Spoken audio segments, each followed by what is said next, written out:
Well, an FDA advisory panel is expected to soon make a critical recommendation. Should GlaxoSmithKline's diabetes drug Avandia be pulled from the market? At issue is whether the drug can increase the risk of a heart attack, especially when compared to an alternative. The panel meeting outside Washington, and Bloomberg's Peter Cook is there with the latest. Peter? Well, it's almost decision time for that FDA panel. The entire drug industry watching very closely what happens here, and so is Ira Loss. He's an analyst with Washington Analysis, and he joins me now. He's been following these hearings, been following the FDA and these issues for a long time. Ira, first of all, thank you for the time. Pleasure. Based on what you've heard over the course of the 2 days here, the public testimony, the questions from the panelists, what's your sense about what they're going to do here? I think it's going to be a mixed decision, difficult to interpret. The way the questions are worded, it seems to me that they're going to come up with a split vote, plurality votes all around, which in the end gives the FDA the ultimate leeway to make whatever decision they decide they're going to make. There's some very strong feelings in that room. We've heard from Steve Nissen, the cardiologist at the Cleveland Clinic. Others make the case this is a drug that is dangerous, should be pulled from the market. You've had others within the FDA say, listen, we're not as convinced. Again, you think the picture here is muddied? It's very muddied. The major new study that's been presented since the last meeting 3 years ago on this topic did very little to clear up the concerns.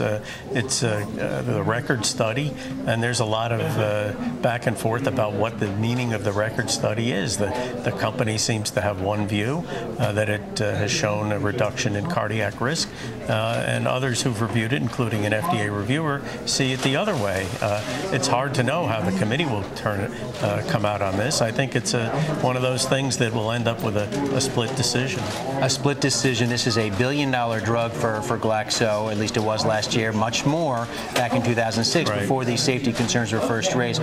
What's the end result for Glaxo's result of this? If there's a split decision, what does that mean? It's still in the market, but with a stronger warning? Well, I don't know that they have to change the warning. I mean, it could stay on the market with the same warning that it has now. And it could also be removed from the market. I mean, a split decision here would give the higher-ups at FDA that are going to make this decision plenty of leeway to decide, well, it's better for the public that we take this off the market and end the controversy, or they could say we still don't have solid clinical proof, which is true. They don't have solid clinical proof that there is a risk here that's greater than what should be tolerated. A lot of people pointed to this decision as the first big drug safety decision of the Obama administration, a decision that will have ripple effects well beyond Avandia. What do you make of that? Is this that important to the industry as a whole? Well, yeah, generally speaking, it's important, but I would hasten to separate this discussion, which involves a drug that's been on the market for a long time,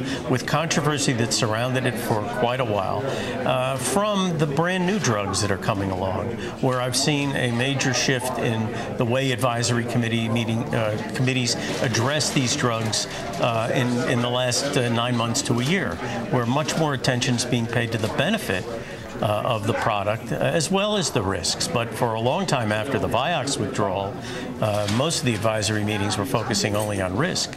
This is a big development, and I think we've seen new products that have come on the market this year because of the focus on benefit. For instance, Novo Nordisk's liraglutide for treating diabetes. That was a drug that has some safety concerns, but ultimately when they looked at the benefits, they decided to approve it. All right, Ira, I know you're going to be here for this decision. This vote from this FDA advisory panel should come this afternoon. Julie, Mark, we'll send it back to you now in New York.